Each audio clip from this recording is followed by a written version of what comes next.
মল্লিকা মাথা নাড়িয়ে breakfast table থেকে উঠে রুমে গিয়ে কালো ড্রেস সাথে কালো ওড়না পরে রেডি হয়ে নিল।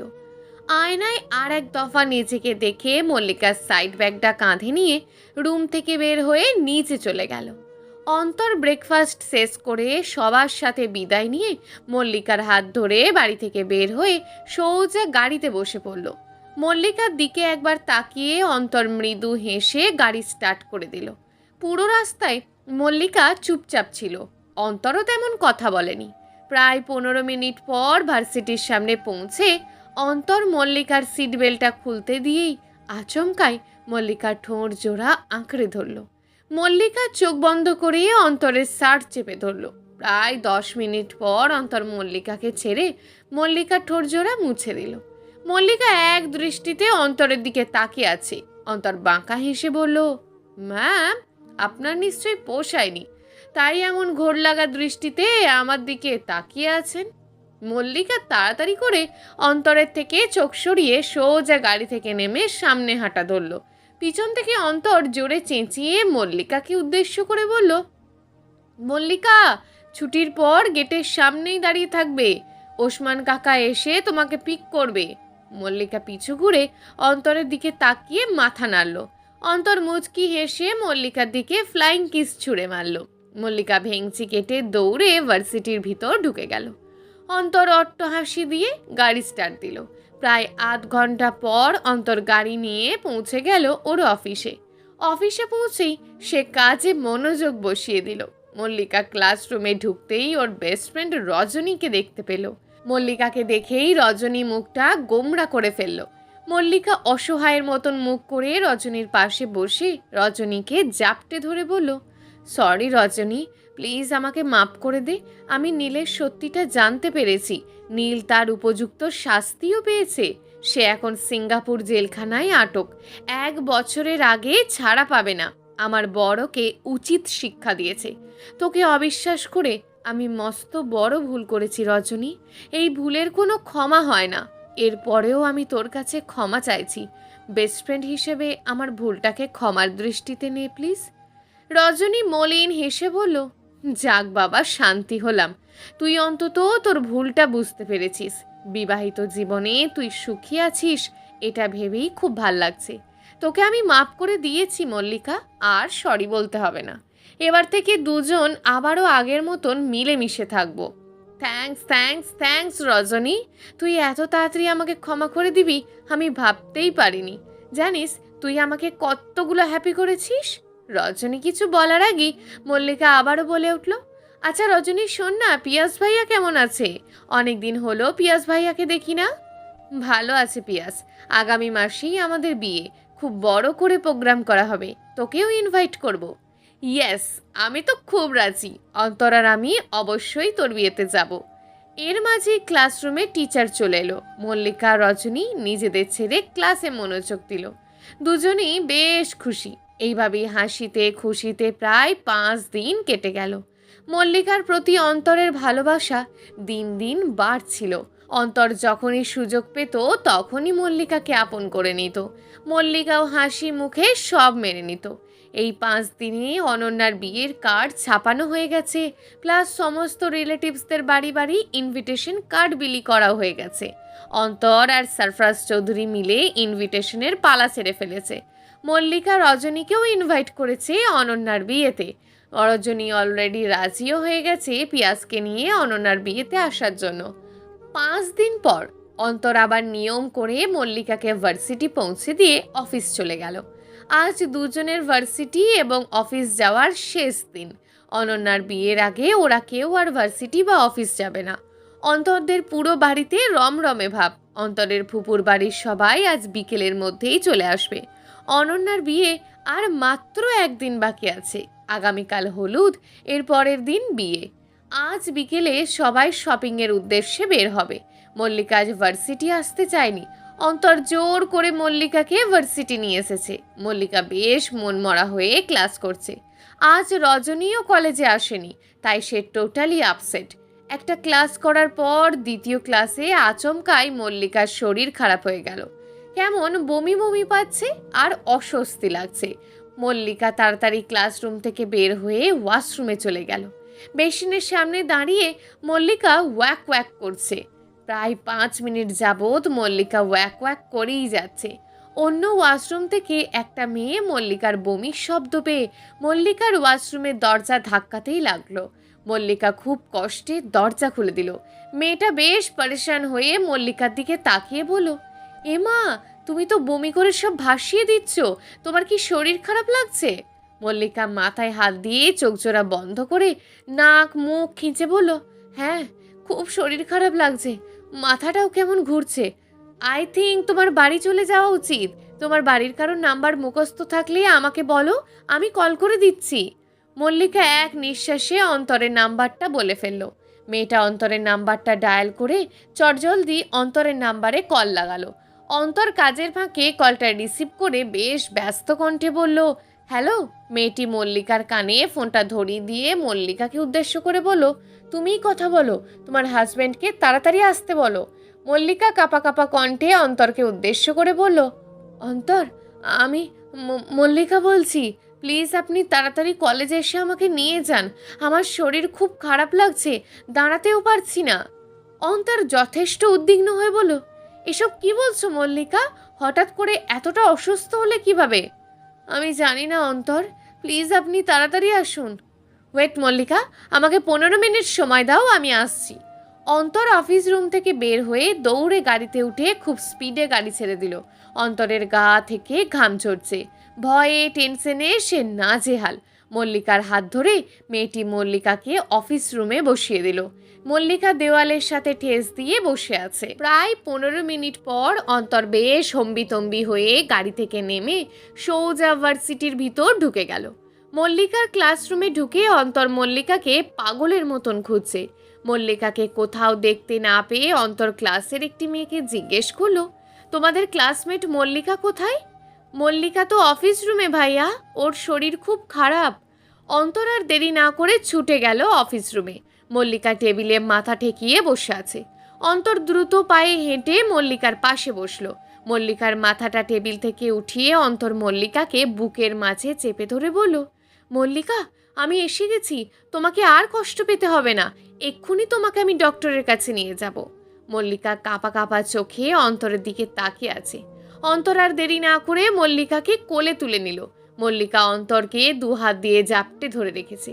অন্তর দ্রুত পায়ে হেঁটে ভার্সিটির গেট ক্রস করে গেটের সামনে পার্ক করা গাড়িটাতে মল্লিকাকে বসিয়ে দিল। অন্তর ঘুরে গিয়ে ড্রাইভিং সিটে বসলো। অন্তর গাড়ি স্টার্ট করার সাথে সাথেই মল্লিকা অন্তরকে উদ্দেশ্য করে মিনমিন করে বলে উঠল, অন্তর, এখন কোথায় যাবেন? হসপিটাল যাব মল্লিকা। না না অন্তর, হসপিটাল যেতে হবে না, ফার্মাসি থেকে কেবল একটা প্রেগন্যান্সি কিট নিলেই হবে। কথাটা শোনার সাথে সাথেই অন্তর মুখে হাসি ফুটিয়ে মল্লিকাকে জাপটে ধরে বলল, তার মানে তুমি কনসিভ করেছো? আমি শিওর না অন্তর, তবে এই মাসে আমার ডেট মিস হয়েছে, তাই আন্দাজ করে বললাম। কাল সকালেই টেস্ট করব, তাই বলছি প্রেগন্যান্সি কিটটা নিয়ে নিতে। তুমি জানো না মল্লিকা, আমার ঠিক কতটা খুশি লাগছে, খুশিতে পাগল হয়ে যেতে ইচ্ছে করছে। পজিটিভই আসে যেন। আমি সত্যি সত্যি বাবা হতে চাই মল্লিকা। মল্লিকা মলিন হেসে অন্তরকে টাইট করে জড়িয়ে ধরে বলল, আমিও মা হতে চাই অন্তর, প্রবলভাবে চাই। এভাবেই কিছুক্ষণ জড়িয়ে থেকে অন্তর মল্লিকাকে ছেড়ে হাসি মুখে গাড়ি স্টার্ট করে দিল। মল্লিকা সিটে মাথা এলিয়ে চোখ দুটো বন্ধ করে রেখেছে, মাথাটা ঘুরছে ওর। অন্তর কিছুক্ষণ পর পর মল্লিকার দিকে তাকাচ্ছে আর মৃদু হাসছে। প্রায় 15 মিনিট পর অন্তর একটা ফার্মেসির সামনে গাড়িটা থামিয়ে 2টো প্রেগন্যান্সি কিট নিয়ে গাড়িতে বসে আবারও গাড়িটা স্টার্ট দিল। একটু পরেই ওরা বাড়ির সামনে পৌঁছে গেল। গাড়ি থেকে নেমে অন্তর মল্লিকাকে কোলে তুলে বাড়ির ভেতর ঢুকে সোজা রুমে নিয়ে গিয়ে শুইয়ে দিল।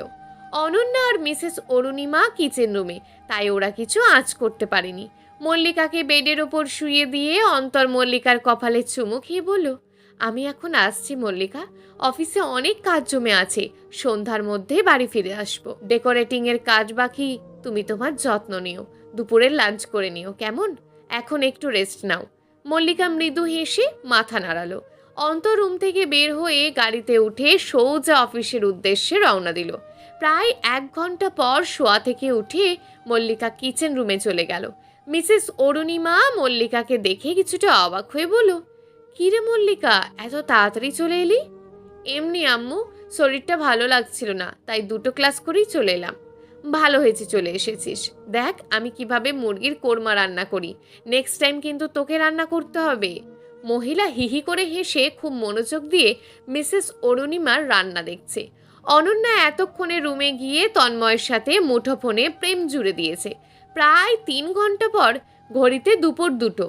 রান্নাবান্না শেষে সবাই শাওয়ার নিয়ে ডাইনিং টেবিলে খেতে বসেছে। মল্লিকা মিসেস অরুণিমার অনন্যাকে সার্ভ করে খাওয়াচ্ছে। কিছুক্ষণ পর সে নিজেও খেতে বসে গেছে। আধ ঘন্টা পর সবাই লাঞ্চ শেষ করে নিজেদের রুমে চলে গেল রেস্ট নিতে। বিকেল তখন 4টে। অন্তরের ফুপু আম্মুর পুরো পরিবার এসে অন্তরদের বাড়িতে হাজির হয়ে গেল। অনন্যা, মল্লিকা আর মিসেস অরুণিমা ওনাদের সাথে খোশ গল্পে মেতে উঠল। নুসাইবা তো মল্লিকা আর অনন্যাকে পেয়ে খুশিতে গড়াগড়ি খাচ্ছে। শাহেদ অন্তরকে বাড়িতে না পেয়ে সোজা অফিসে চলে গেল। অন্তর শাহেদকে পেয়ে দারুণ খুশি। অনন্যা খুব আনসান আনসান করছে শপিংয়ে যাওয়ার জন্য। ওর যেন আর তর সইছে না। মল্লিকা বেশ বুঝতে পেরেছে অনন্যার বর্তমান অবস্থা, তাই সে আর দেরি না করে রুমে গিয়ে রেডি হয়ে অনন্যার, নুসাইবা আর অনন্যার উডবি তন্ময়কে নিয়ে শপিংয়ের উদ্দেশ্যে রওনা দিল। তন্ময় গাড়ি নিয়ে বাড়ির গার্ডেনেই ওয়েট করছিল। শপিংয়ে গিয়ে বাড়ির সবার জন্য কেনাকাটা করে সন্ধ্যের পর সবাই বাড়ি ফিরলেন। অনন্যা খুব এক্সপেন্সিভ লেহেঙ্গা আর অর্নামেন্টস কিনেছে বিয়ের জন্য। মল্লিকা আর নুসাইবা একই কালারের 2টো করে খুব গর্জিয়াস শাড়ি কিনেছে। তাছাড়া বাড়ির সবার জন্য তো শাড়ি আর অর্নামেন্টস আছেই। ঘড়িতে তখন রাত 8টা। অন্তর শাহেদকে নিয়ে বাড়ি ফিরে এলো। দুজনেই ফ্রেশ হয়ে ডেকোরেটিংয়ের কাজে লেগে পড়ল। ভালো দেখে একজন ডেকোরেটিং ডিজাইনার কল করেছে অন্তর, পুরো বাড়িটা আলো আর ফুলে ফুলে সাজাবে বলে। বাড়ির সবাই খুব ব্যস্ততার কারণে অন্তর মল্লিকার সাথে ঠিকভাবে কথা বলতে পারছে না। মল্লিকাও সুযোগ করে উঠতে পারছে না অন্তরের সাথে আলাদা করে কথা বলার। রাত 11টা। সবাই ডিনার টেবিলে এসে হাজির হয়ে গেল। সবার পেটে প্রচণ্ড খিদে। দুপুরের পরে কারোর পেটেই কিছু পড়েনি। মল্লিকা আর অরুণিমা মিলে সবাইকে সার্ভ করে খাওয়াচ্ছে। অন্তর মল্লিকাকে টেনে ওর পাশের চেয়ারটাতে বসিয়ে দিল। সবার সামনে অন্তর মল্লিকাকে লোকমা তুলে খাওয়াচ্ছে। মল্লিকা মাথাটা নিচু করে চুপচাপ খেয়ে নিচ্ছে। সরফরাজ চৌধুরী অন্তরের দিকে তাকিয়ে মিটি মিটি হাসছে। খাওয়া দাওয়া শেষে সবাই নিজেদের রুমে চলে গেল। রুমের লাইট অফ করে অন্তর মল্লিকাকে নিয়ে শুয়ে পড়ল। আবারও অন্তর মল্লিকাকে নিজের করে নিল। পরের দিন সকাল 8টা। মল্লিকা বিছানা ছেড়ে উঠেই প্রেগন্যান্সি কিটটা হাতে নিয়ে ওয়াশরুমে চলে গেল। ইউরিন নিয়ে মল্লিকা চেক করে দেখলো রেজাল্ট পজিটিভ এসেছে। খুশিতে মল্লিকা চোখ দিয়ে পানি গড়িয়ে পড়ছে। ওয়াশরুমের দরজা খুলে মল্লিকা রুমে ঢুকে কাভার থেকে শাড়ি বের করে আবারও ওয়াশরুমে চলে গেল। প্রায় আধ ঘন্টা পর মল্লিকা শাওয়ার নিয়ে বের হয়ে টাওয়ালটা চুলে পেঁচিয়ে বেডে বসে অন্তরের কানে ফিসফিসিয়ে বলল, অন্তর, আপনি বাবা হতে চলেছেন। অন্তরের কোনো রেসপন্স না পেয়ে মল্লিকা ঠিক বুঝেছে অন্তর গভীর ঘুমে তলিয়ে আছে। মল্লিকা বাঁকা হেসে অন্তরের কানের লতিতে আস্তে করে একটা বাইট দিয়ে আবারও অন্তরের কানে ফিসফিসিয়ে বলল, অন্তর, আপনি বাবা হতে চলেছেন। সাথে সাথে অন্তর নড়ে চড়ে উঠল। বাবা হওয়ার কথাটা অন্তরের কানে যাওয়ার সাথে সাথেই অন্তর শোয়া থেকে হুড়মুড়িয়ে উঠে মল্লিকার মুখোমুখি বসে বেশ জোরে চেঁচিয়ে বলল, সত্যি বলছো মল্লিকা? আমি আমি বাবা হতে চলেছি? মল্লিকা অন্তরের নাক টেনে বলল, অন্তর, আপনি বাবা হতে চলেছেন। আচমকায় অন্তর বিছানায় লম্বা হয়ে শুয়ে চোখের জল ছেড়ে দিল। মল্লিকা বেশ অবাক হয়ে অন্তরের দিকে ঝুঁকে বলল, অন্তর, কি হয়েছে আপনার? আপনি হঠাৎ কাঁদছেন কেন? আচ্ছা অন্তর, আপনি কি খুশি হননি? অন্তর ছলো ছলো চোখে মল্লিকাকে ওর বুকের মাঝে চেপে ধরে বলল, মল্লিকা, আমি এতটাই খুশি হয়েছি যে নিজের খুশি ধরে রাখতে পারছি না। আমার শরীরটা অনেক কাঁপছে মল্লিকা। বুকের ভিতরে একটা সুখ সুখ অনুভব হচ্ছে। বাবা হওয়ার এত আনন্দ আমার আগে জানা ছিল না। খুশিতে আমার খুব কাঁদতে ইচ্ছে করছে মল্লিকা, খুব। অন্তরের কথাগুলো শুনে মল্লিকা চোখে জল ছেড়ে দিল। সন্তানের প্রতি অন্তর এতটা টান অনুভব করবে মল্লিকা বুঝতে পারেনি। মল্লিকা অন্তরকে জাপটে ধরে নিঃশব্দে কাঁদছে। প্রায় 5 মিনিট পর অন্তর মল্লিকাকে ছেড়ে বিছানা থেকে উঠে চোখের জলগুলো মুছে এক গাল হেসে মল্লিকার দিকে তাকিয়ে বলল, বাড়ির সবাইকে খুশির খবরটা দিয়ে আসি, সবাই খুব খুশি হবে মল্লিকা। অন্তর আর এক মুহূর্তও দাঁড়ালো না, রুম থেকে বের হয়ে সোজা নিচে চলে গেল। মল্লিকা মৃদু হেসে চুল থেকে টাওয়ালটা সরিয়ে আয়নার সামনে দাঁড়িয়ে চুল ছাড়তে শুরু করলো। ওইদিকে অন্তর পুরো বাড়িতে দৌড়ে দৌড়ে খুশির খবরটা বলে বেড়াচ্ছে। মিসেস অরুণিমা আর অনন্যা খুশিতে দৌড়ে এসে মল্লিকার রুমে ঢুকে গেল। মল্লিকাকে দুজন জাপটে ধরল। মিসেস অরুণিমা খিলখিল করে হেসে মল্লিকাকে উদ্দেশ্য করে বলল, মল্লিকা, এতদিন ধরে এই খুশির খবরটা শোনার জন্যই অপেক্ষা করছিলাম, তুমি আমাদের ধন্য করলে মল্লিকা। অন্তর আর সরফরাজ চৌধুরী এতক্ষণে মিষ্টির দোকানে ফোন করে কেজি কেজি মিষ্টির অর্ডার দিয়ে দিয়েছে। পুরো বাড়িতে খুশি আর খুশি, সব কিছুতেই এক্সট্রা খুশি। নুসাইবা এসেও মল্লিকাকে জাপটে ধরল। অন্তর রুমে এসে ফ্রেশ হয়ে মল্লিকাকে নিয়ে চলে গেল। ব্রেকফাস্ট টেবিলে হরেক পদের খাবার সাজানো আছে। অন্তর মল্লিকাকে খাওয়াতে ব্যস্ত হয়ে পড়ল। মল্লিকা খাচ্ছে আর মুগ্ধ নয়নে অন্তরকে দেখছে। মনে মনে সে উপরওয়ালার কাছে হাজার হাজার শুকরিয়া আদায় করছে। সাথে ওর আম্মু আব্বুকেও অসংখ্য ধন্যবাদ জানাচ্ছে। মিসেস অরুণিমা ফোন করে মল্লিকার আব্বু আম্মুর কাছেও খুশির খবরটা পৌঁছে দিল। ওরা এমনিতেও আজ বিকেলে অনন্যার হলুদ অনুষ্ঠানে আসতো, কিন্তু খুশির খবরটা পেয়ে ওরা এখনই রওনা হয়ে গেল অন্তরদের বাড়ি আসতে। মল্লরের কানেও খুশির খবর পৌঁছে গেছে। মল্লর বিকেলের মধ্যেই ওর হাজবেন্ডকে নিয়ে অন্তরদের বাড়ি চলে আসবে। এভাবেই হাসি খুশিতে সকাল গড়িয়ে বিকেল, বিকেল গড়িয়ে রাত নেমে এলো। মিসেস লিজা আর মল্লরও চলে এলো। বাড়ির সবাই মল্লিকাকে ঘিরে রেখেছে। বাড়ির ছেলেরা বেশ ব্যস্ত হলুদের প্যান্ডেল সাজাতে। একটু পরেই অনন্যার হলুদ মেহেদির প্রোগ্রাম শুরু হয়ে যাবে। বাড়ির সব মহিলারা এবার সাজতে ব্যস্ত হয়ে পড়ল। তন্ময় খুব ভালো একজন মেকআপ আর্টিস্টকে অনন্যার বাড়িতে পাঠিয়ে দিয়েছে অনন্যাকে সাজানোর জন্য। অনন্যা খুশি খুশি মনে সেজেও নিচ্ছে।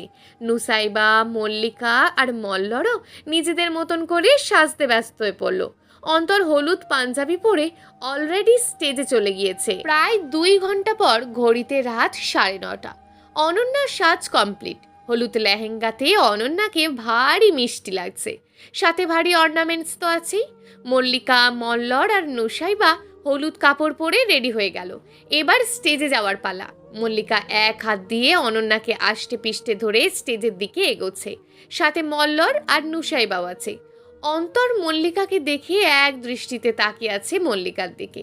মল্লিকা বাঁকা হেসে অন্তরকে ধাক্কা দিয়ে অনন্যাকে নিয়ে স্টেজে বসে পড়ল।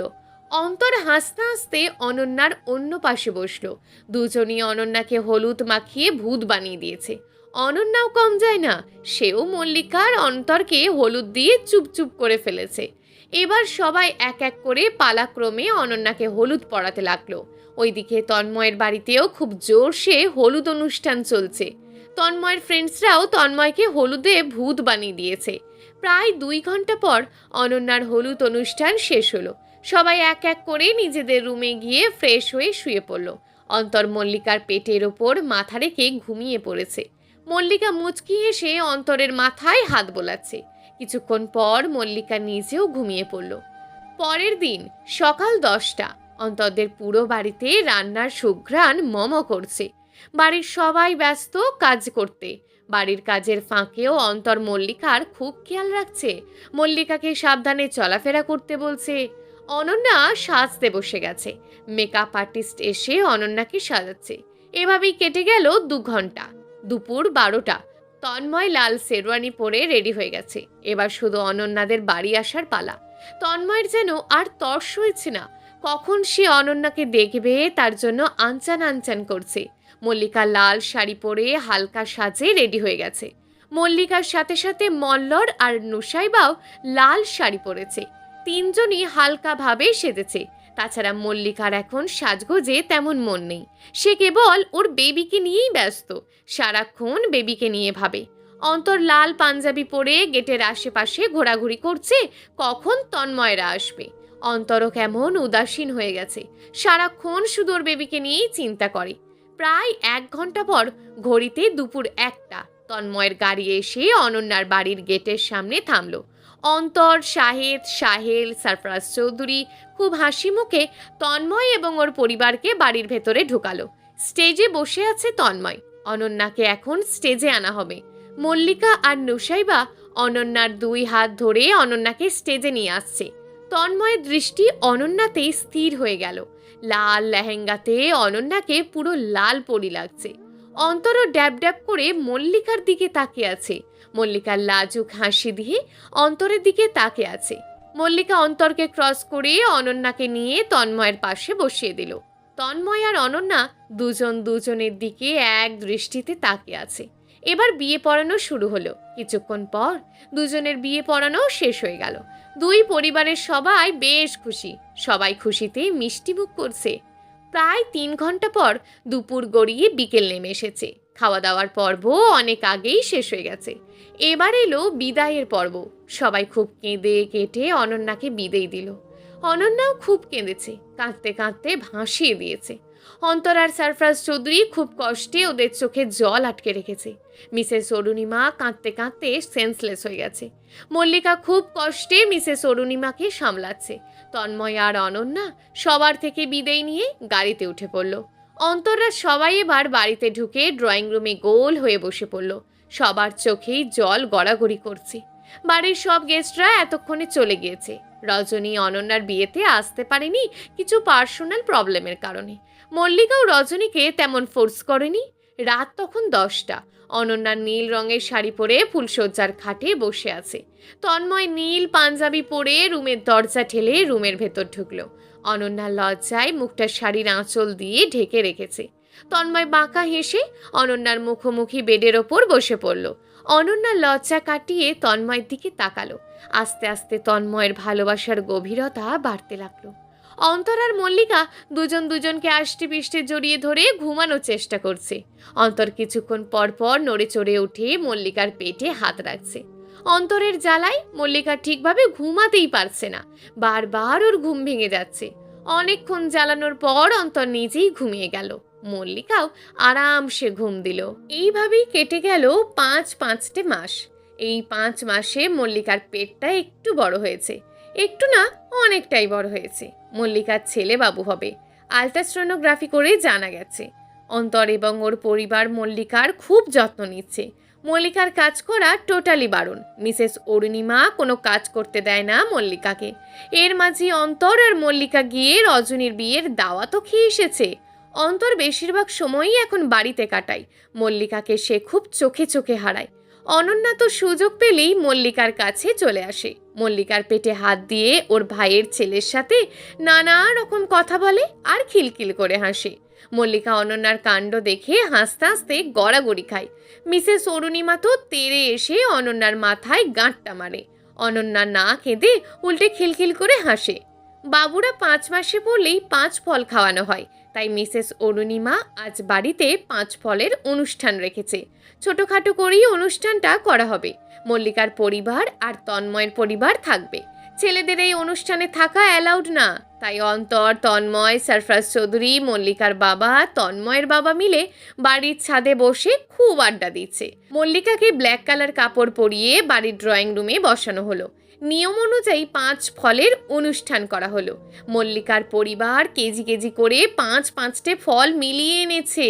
অনুষ্ঠান শেষে অনেক রিলেটিভসদের বাড়ি 5 ফল পাঠানো হলো। মল্লিকার পরিবার আর তন্ময়ের পরিবার খাওয়া দাওয়া করে নিজেদের বাড়ি চলে গেল। অনন্যা অবশ্য যেতে চায়নি। তন্ময় জোর করে অনন্যাকে বাড়ি নিয়ে গেছে। মল্লিকা রুমে গিয়ে শাড়ি পাল্টে নিল।